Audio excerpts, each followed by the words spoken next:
Welcome back, everyone, to the T.R.O.N podcast. This is your host today, Rashad Woods. Today's guest is all about maximizing your retirement and being able to have that second half in life that you hope to have and dream of. Today is a very special guest from Seattle, Washington, Sharon. Thank you very much for joining me today. Rashad, it's great to be here. I really appreciate you. So you're retired, and I got a chance to look at your background. I'm very, very excited because you're at a stage in life where you're giving back from your retirement to be able to actually show people, to ignite that spark in them when they reach that stage in life where they're trying to kind of find themselves, because they've been so busy for so long.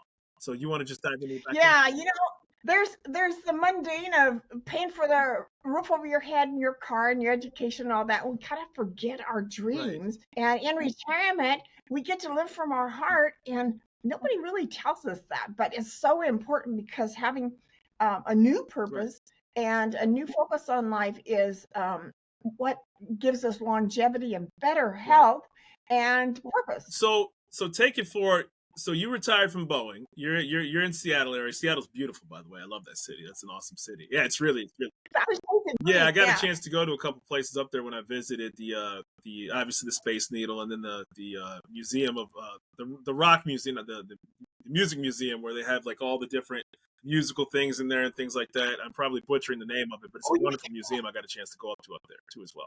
So you're retired. So what actually inspired you? Did you kind of have to figure this out on your own, or did you was there a source that you reached out to when you retirement, or was it kind of getting towards the end of your career you started thinking about this? Well, a little bit of all of that. As a teenager, kind of like, I wonder what my potential is. Yeah. It's kind of mystery. Right. And during my career, I a few times had been asked and kind of volunteered to help people rewrite improve their resume, because sometimes we're too close to our own skin to be objective, Right. And, we think, can't everybody do that? Well, no, you can't. Yeah. Yeah. So I had actually felt invisible my whole career, and that kind of led me a little bit to what I'm doing. But I got a master's degree in behavioral science, and that just ignited my fire to see everybody as a unique person with nuggets of gold inside that they need to be sharing. And just like not being objective enough about ourselves, well, we might not realize that a talent is something everybody else is hungry for you to share. Correct. So I had felt invisible because as a kid, I wanted to be invisible. There was abuse going on, and I said, well, if I double down and get good grades and be obedient and don't rock the boat, maybe I'll be safe. And it worked pretty well for me, but I didn't realize until after I retired that I kind of was still invisible.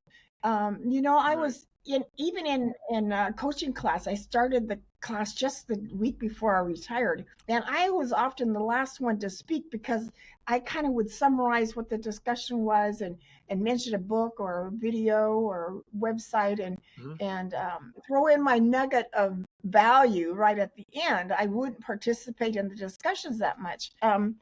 So the process I take people through is what I learned in coaching class. Okay. So this is pretty valuable. Yeah. I paid $10,000 to learn this. Oh my goodness. And the first weekend of class, they taught us how to write our essence statement.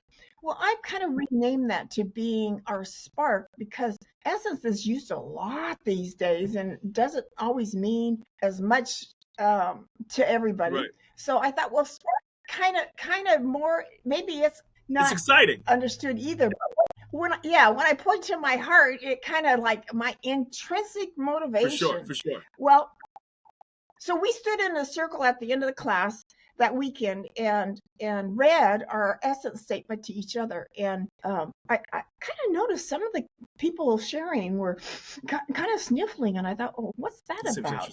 And as it came my turn, it's like, nobody's ever asked me to define my soul before. That's what it felt like. Right. And here's what I shared. I am precious jewel of wisdom. I am colorful collaborator, motivator, and learner. I am tranquil, authentic, and pure inspire. I light fires. That's beautiful. That's beautiful. I want to light everybody's fire, because when we live from what's inside of us, our kind of invisible assets, it makes life a lot like, I think, heaven on earth. There's joy and fulfillment, and it flows. My company is called Effortless Vitality. I saw that. I was going to talk about that. got it.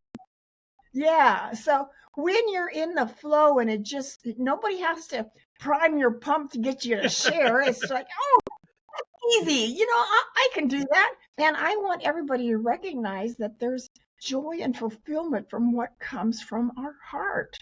And the world needs to change. It needs to heal. It needs harmony. We can help bring that with our spark. Well, one of the interesting things that I always do with this podcast is I'm honored to have guests like yourself who have discovered that inner joy, that inner peace, that next level to help people. And so my question is this because people are living longer than ever before. So, and then you have people, and then a lot of people, my mother's retired, for instance. And so you find there's a lot of people out there who are looking for that next stage, because being active, finding similar communities, and being able to relate to people with similar circumstances keeps them moving further along in life and finding joy and happiness. So what were some common things that you saw from people who were retired when you started your business? Their concerns, their passions, the things they were going through. Yeah.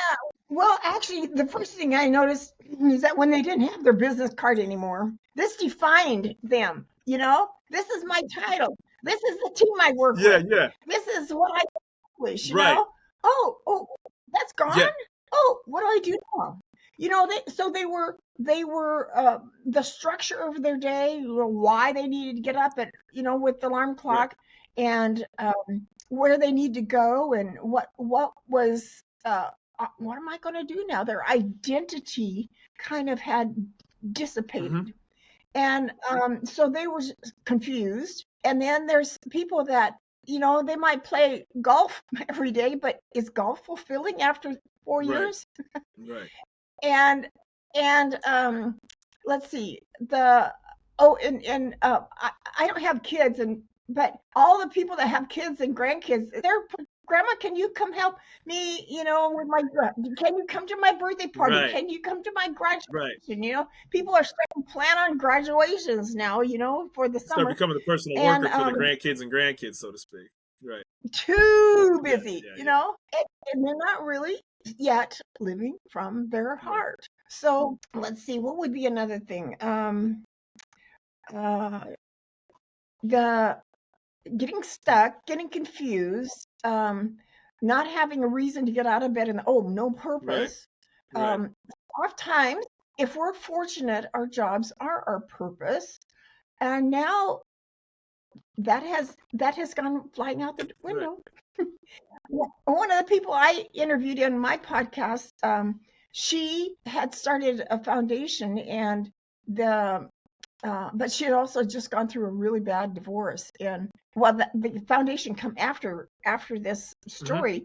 Mm-hmm. Her mentor had told her that, let's find something that you can do that is so much bigger than you're paying. Right. And he said, we are working on a project to build homes for the homeless in Nepal. And would building a house in Nepal overcome your pain? No, that's not enough. That my pain is still bigger. Well, would building 10 houses, work? Well, no, I don't think so. He said, would building 100 houses work for you for helping somebody else? Yeah, that might do it. And as a result of it, she built a foundation and is now helping teach people in Africa, I think it is, how to have skills to be employed and meeting a need, like building healthcare careers for people, and doing travel agency kind of things to bring. So she is helping people from her foundation, even schools and water. So her foundation is doing a lot of good beyond having built those houses. So when you started Effortless Vitality, and so how do you handle like prospective clients? Is there, or customers? I'm not sure what you refer to them as. What's the criteria to onboard them and utilize your services? Well, mainly is, are you ready to change. Look, I've said for years, people don't change until they hurt bad enough to want to change. So if you're already aware that I need help, you're getting close. So the criteria are how interested and dedicated and aware are you of the need that you have? I when I went to, in fact, we had to do some exercises before we went to class, before we even started our coaching class. And there's 6 or 8, probably 8 or 10 little questions that we do a personal assessment of where are you now. Your habits, good habits, bad habits, your things you love to do. In fact, you can start today to make a list of what are things you love to do. 20 of them. You know, a few people can list 5 or 10, but 20 of them. It gets challenging. It gets challenging. Oh, yeah. And then we start trying to put together or notice what things are kind of similar. And your hot buttons is another thing. I can't tell what's Rashad's hot buttons are. You know, the good and the bad. Exactly. But, So it's funny when you bring that out of people. It's actually much more difficult than what people think that it actually is, right? Because when you start having it, it's easy to do 1 or 2. But when you start actually having to list your own self, and it takes a lot of selfless ego to actually acknowledge what somebody's flaws are. So is it software based? Is somebody using like your online portals, your website, so to speak? No, I recorded. I broke it down into 5 modules, and I recorded them and take you through. I have a handout, workbook kind of thing that you work on. When I did it, the instructor said it may take you 2 hours. Well, it took me 2 weeks because I like to ponder things. I like to reach back in my memory and did I get everything now? For sure. So, but a big part of it is your aspirations, because what's behind you is a lesson, but what's in front of you is something you get to choose. You're reaching for the life that you want. Absolutely.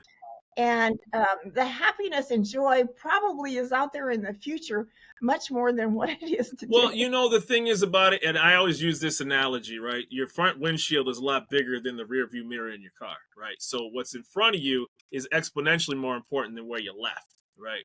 And so... Yeah, and yet... No, you're fine. I was just saying, so if you keep that perspective, it's all about, looking ahead. Yeah. So have you learned from what's behind you? Exactly.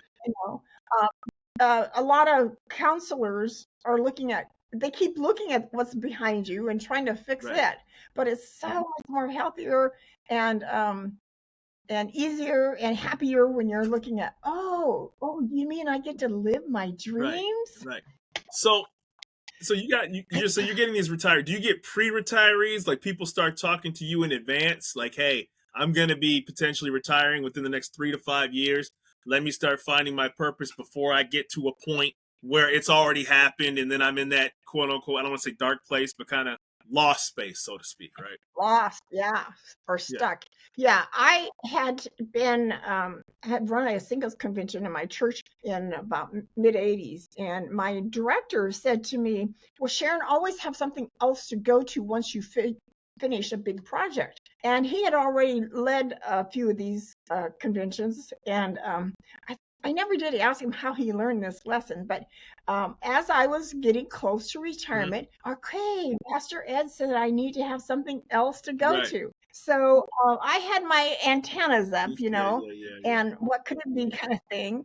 And I had always, I kind of enjoyed adventure, travel, and yet I knew I hadn't saved enough money for retirement to make that very much of a possibility. So having other income was kind of important to me. And so I've always been a learner. That's another thing about the clients that are good for me is, are they learners? Are they curious? Are they courageous? I am shocked at how significant being curious has on our life, because it does keep us looking forward. And I like to use the analogy that, if you've got a 3-year-old and they're trying to get into your kitchen cabinets to bang those kettles together. Which has happened, which has definitely happened. Yeah. Yeah, unquestionably. Are they trying to reach up for that door handle? I want to get in that other Right. room. And boy, they put a lot of effort into they'll start stacking curious stuff, and you'll be like, man, how did you really get up there? Because you have to kind of like, I think one of the telling points is that you're curious as a kid, right? Because you don't care if you trip and fall, you don't care if you look silly or ask questions, but then it's almost frowned upon and looked down upon. The older you get, your curiosity is supposed to diminish, right? And so that part of your brain can stay dormant, and then it has a terrible toll on you, because you may not read as much. And sometimes, because I don't think there's really an excuse for it, because the way that the internet is right now, you have so many avenues now available at your fingertips to be able to be curious and learn different things, right? So, it crosses boundaries, if you're fortunate, or you have a library too, as well, too. Yeah, I have surprised myself a couple times recently. A thought will cross my mind, and then I'll go to AI and ask the question there. And I've been shocked at how valuable a question that was. What I learned as a result of having that curious thought in my mind. So curiosity will keep you young. It will add years to life. It will keep you out of the doctor's office. So are your clients, so do you get couples, do you get widows, do you get, one's retired, the other one's still working? Like, when you start, doing your assessment and you have your workshops and your clients or customers, whichever you may refer to them as, what's the type of person you're seeing? Well, I think the best, having some kind of college education. It doesn't have to be finished, but have you reached out to improve yourself, to reach for something better or higher? Have you been lifelong learner is perfect for this. Wanting to have new experiences is very good, because in the podcast I did, I actually looked for people who were thinking outside the box. If this is retirement, are you stretching the boundaries a little bit? And one of my first podcast guests was a lady from, she's here from Seattle, but she had been selling real estate for 15 years and had a sense she needed to expand her heart. So she spent a year planning community service projects around the world. And she wound up feeding baby lions, working at a baboon sanctuary, and teaching Chinese college students English, and then singing the Beatles song Imagine to them. And then she said, okay, now you heard me sing it, now you sing it back to me. And it was such a poignant moment. But she still lives here in Seattle. She's now is a grandma, so she's focusing on having a family. That's wonderful. So I was looking at when you have your podcast. Can you go a little bit deeper into it? When does that air? How many episodes do you have? And what kind of guests do you have on that podcast show? Well, I have the first podcast I did was only audio, and it was on the Spreaker platform. How much they put it out at none of the channels from Spreaker, but that was about 2000 that I did that. And then I cooperated with some ladies here in real close by and did the audio and video. And I looked for people another lady, she told her story of doing the El Camino walk. That's like 500 miles. Oh, gosh. And that's another way to find yourself, let me tell you. Yeah, that's very, very strenuous, but it's often people who have either gotten so stuck or so sick, or this lady didn't realize until she was like 80% done that the ointment that they had been putting on her feet at the end of every day, she was allergic to, and it had caused her feet to, the pain that she was in to do that. So it takes a very focused determination to do that. But you in fact learn about yourself, and you start shedding because you're walking so far. You don't want to carry all this stuff. Sure. You don't even want to carry your emotional burdens. Right. Do you? No, I apologize. Do you work with companies that do they reach out to you and say, hey, I have a certain group of people that are going to be retiring and they may want to find? Do you link up with employers or anything like that when it comes to people that are transitioning out of workforce so that they have resources when they're post leaving and you're a resource for that? Yeah, I'd love to do that. I reached out to Boeing and said, how can I help you in the letting the retirees go? Because I think I went to one event where a financial guy had come in, and he mainly talked about the taxes and having tax-free retirement, using your money tax-free. Right. Well, that was kind of interesting, but I have a handout here that I like to use that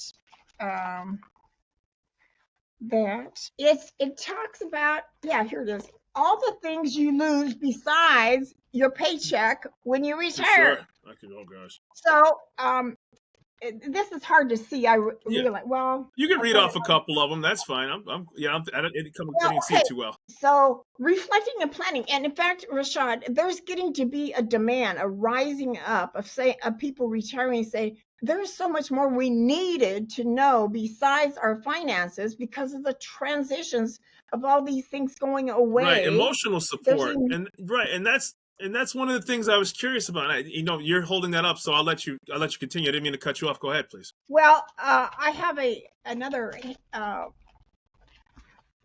This is actually colored. So I have what's missing besides the what's missing after? Yeah, right. You got in your job emotional, positive emotions like joy, gratitude, serenity, and you felt vibrant in your job. Right. What makes you feel inspired, on top of the world, or unstoppable at work? Right. And then in retirement, how are you going to replace that? Right. Your sense of engagement, the people that you're working with, your team, your relationships. You might have your favorite person to meet in the coffee shop or have lunch with. Meaning. Right. Your job provides you meaning. Reflect on how did you get that from your job, and now how are you going to replace that? Correct. And accomplish the importance of well-being, because we have goals that we're trying to accomplish, and your contribution to the world. My last guest, this lady that had started the foundation, I was wanting to leave with the people the idea that in retirement you may cultivate your hobbies to the point that they become some input. Some remuneration. You might get money from your hobbies. They become a business. That's what I'm trying to say. Or they'll become a consultant. Yeah, and another big one that I actually did a class on last year on retirement. My mom taught me when I think I was about 14 when something came up. Somebody at church, I guess, needed something, and they said, she said, Sharon, when you help somebody else, they get blessed, but you get blessed too. It feels good to volunteer. Right. Well, that's a big avenue to look towards, because you still get to mix with people. Right. You're making a difference in somebody's life. You're learning something probably, and but the downside is that they sometimes forget to train you. So if they don't train you, keep walking. Look for something else. There are some websites, and I don't have them at my fingertip, but I have it in a resource of places where you can go and get matched online with being able to work from home, even to help foundations and nonprofits, charities.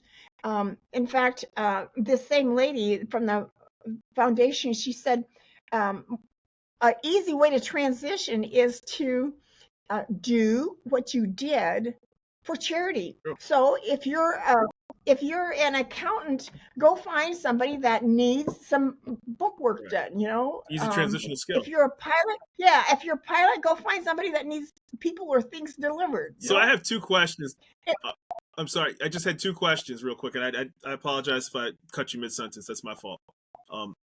How do we keep people in retirement from not getting scammed. And, because there's so many people who unfortunately take advantage of people in retirement, who are at a certain age. And then are you the only person in your company? I have just expanded. I'm in the process of expanding to bring on a CEO and a CFO, and several virtual assistants to expand. I intend, Rashad, to impact 10% of the boomers around the world to live from their spark. We need you to be engaged. We need your fire to be spread around the world. And I'm not that. I don't have any answers about the scam stuff because ERP puts out some things about that. I practically every time I make a charge for anything over $1,000, the banks are stopping it, and until I prove to them that it's me and I know who this person is that I'm sending money to. So and I only ask that because not you specifically, but I know that as you're going to be taught, you're expanding and the clientele base increases, that people of a certain age or who have accumulated assets in life have a tendency to have very unscrupulous people start reaching out to them and promising them things that will not come to fruition and will, take all of their years of hard work and unfortunately do very bad things with that. So, just me listening to how good you are in the field of work that you're doing, I'm like, man, it would be really great. And I'm sure you've incorporated this at some point to say, these are the warning signs that you should look for, whether it's and it could be family members, it could be a caregiver, it could be, the nurse at the medical facility. And, you don't have to be a certain age to be mentally, to be physically, incapacitated, but just, warning signs that, if you're that a retiree, so to speak, or that widow, Yeah. The best thing to do is work with people, people from your church or your neighborhood or your clubs that you're part of. A club is another, people that you have things in common with, quilting or reading or I love guys that will work with wood and make Christmas toys out of wood. My dad was a carpenter, and that just tugs at my heart. Yeah, it's I couldn't listen. I can't build anything to save my life, so I always have it. And yet your name is Woods. Yeah, I know, right? Yeah, I mean, don't. I couldn't bake. I can't decorate a cake, right? So like, I'm just calling a spade, and I think that I think your services and what attracted me so much was here's somebody who's gone through it and telling you from experience that you yourself were like, I need to find my purpose. So you're not some guru, like, hey, at 20 years old, like, oh yeah, attend my seminar. Like, no, I know exactly what stage of life you're at, and this is how you can get out of this rut that you're in. See all this free time as untapped potential. Right. It needs to have a focus. It needs to have, is it going someplace? Like leaving a legacy. Right. My dad, because he was a carpenter, one of his legacies he wanted to do was build a grandfather clock. Okay. So he actually wound up taking a little bit of a shortcut where he ordered a kit and then put the kit together. And it's in my sister's house. Beautiful. So, and the other day I was talking about, at 22, 23, I was crocheting a ripple Afghan. I made it with wool yarn, and I'm still using that Afghan on my bed, 70 years later. Well, maybe 50 years later. Yeah. I am 77. Hey, you know what? And it's wonderful. And I'm so glad that, you're doing the things that you're doing. One question I want to ask, and I want to say this so respectfully. How was the transition to the new technology for you doing podcasts? I mean, were you always tech savvy? Like, and I'm not saying that, and I'm certainly not asking that disrespectfully, but was it like, what was your learning curve involved to be able to like do all the things that you're doing? Hey, it was. It still is. Okay. Actually, I did work in IT years ago. And I remember before we had email, I need to send a file to, various locations, and I need to just tell them what this file was and the date and how big it was and all that. I was working with model IBM 30, 40, and 50s. Okay. And, and the emojis that we use, I had a whole sheet. I'm trying to remember how that started, but yeah, I had some sheet of, I'm happy, I'm sad, I'm confused, and in fact, I worked for a company that was trying to launch that, and I knew there was something valuable about those little icons. So even back then, right? And here we are. Yeah. So in fact, last October, September and October, I got so frustrated because my computer was, I had a keyboard. I got so mad at it. I had gotten like this on my keyboard and knocked off the I key. I had to start copying and pasting I's when I needed it, or spell check fix it for me. Yeah, every couple weeks. In fact, I think part of what happened last week with us had something to do with technology. So there's no end to it. And yet I am starting to appreciate AI because I use it. Well, I wrote my volunteer material content, and then I put it through AI, and I realized I'm kind of short on words, and AI kind of expanded it a little bit to make it a little more, comprehensive, I guess. No doubt. Yeah, it's really detailed when you start actually, want to say, hey, put this in a full sentence, and you're like, oh my goodness, this is crazy. It's pretty amazing. So I always ask this of everybody: where can people find you? You don't need, obviously you're self-sufficient and doing really well, but for people on the show, where can they find Sharon Rolfe and Effortless Vitality? Well, I do have a website, SharonRolfe.com, and it is in the process of being nicely updated. So I haven't seen the beta test yet, but effortlessvitality.org will also get you to that same website. And on Instagram, I'm Queen of Courage, Sharon_Queen of Courage. And I've seen you on LinkedIn. Yeah, and then I'm probably mostly busy on LinkedIn, but I do have a book, Fresh Courage in Retirement, Finding Purpose, Essence, and Fulfillment. Here's something I love. I love color. I love to sew, and I love collect words of wisdom. And so they all come together in this little art block, and I scatter them throughout the book, even because it goes in our head differently when it's beauty instead of just words. You could even find these art blocks on Etsy under the Quilted Petunia store. Nice. I got to tell you, you're a beacon of light. And I think that the work that you do, everybody has to plan ahead and be prepared for when that moment hits. And the work that you're doing, not just did, is important for people to find that purpose, because, at the rate that our population has more people entering into the retirement phase, it doesn't mean that life's over for them. It doesn't mean life's over. My volunteer course and 6 of the things, like my book, was out there also on the Great Discovery. The Great Discovery is a great platform for learning all kinds of things too. And I put some people may have to need a prime the pump for your dreams. Well, I made a small book called What Do You Want to Do in Retirement?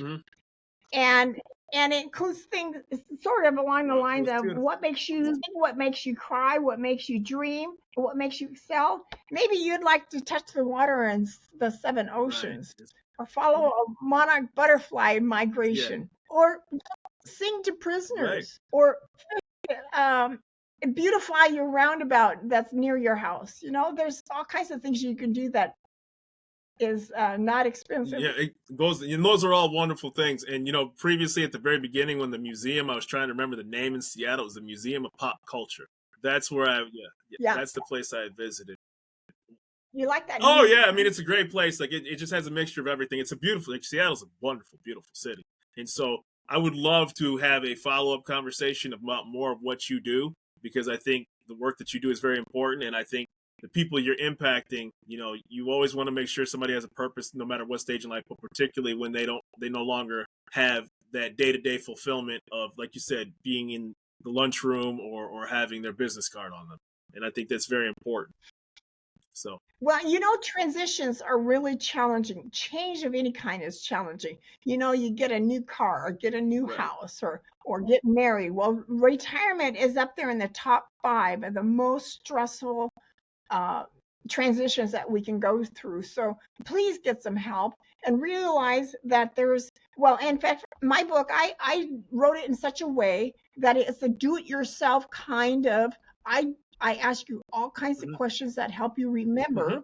What was it that I felt so excited It's about. beautiful work. And so I want to thank you so much for your time. Always, my door is always open. I'd love to have another follow-up conversation with you on the T.R.O.N podcast. Sharon Rolfe, I want to thank you so much for your time, and I hope you've had an enjoyable time on the T.R.O.N podcast with me. Good job, Rashad. Thank you. Wonderful. I appreciate you. You have a wonderful day, okay? You too. Blessings.